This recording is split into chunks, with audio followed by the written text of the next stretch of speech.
Japan's seafood industry says it's blighted by contaminated catches. Nearly 3 years after the Fukushima nuclear disaster polluted surrounding land and waterways, they can't convince customers their fish is safe, even though the authorities insist they're doing their level best to show they've got a grip on the problem. Aleksey reports. Work doesn't stop in the port of Soma, despite being just a few kilometers from areas still ravaged by the 2011 tsunami and still contaminated by radiation. Seafood of all shapes and sizes lands here several times a day.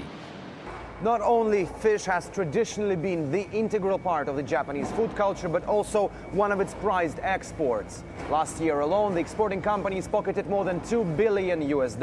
However, there are serious concerns now. This particular catch was made in the waters of the Fukushima nuclear power station. After it became known that the hydraulic system at the Fukushima nuclear power plant was severely radiated, fears grew that the contamination could be spreading into the Pacific. There are a significant contamination in the bottom sediment, especially in the pond and the river system, that we can find a very, very high concentration of the radiocesium is accumulated. Fish factories around the Fukushima prefecture now have to take radiation measurements. But despite lab workers assuring us the fish was free of any harmful particles, we're taking samples from every catch we make, and if we ever find even slightest trace of radiation, we'll destroy the whole catch. So far there has been none.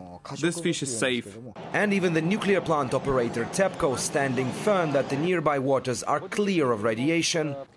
The situation is pretty much under control. We've built fences not to let polluted groundwaters leak into the ocean. We were surprised to learn that most of the seafood we saw at the port of Soma will never make it to the shelves of fish markets or restaurant tables.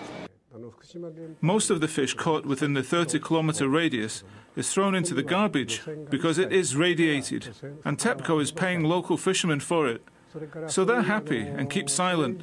Some of it, though, makes it to stores, but only locally.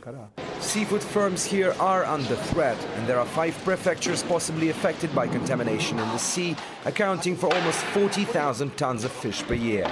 But things may get even worse as the 3rd anniversary of the Fukushima disaster approaches. South Korea has become the first country to ban Japanese fish and seafood imports. Aleksey, RT, reporting from Japan.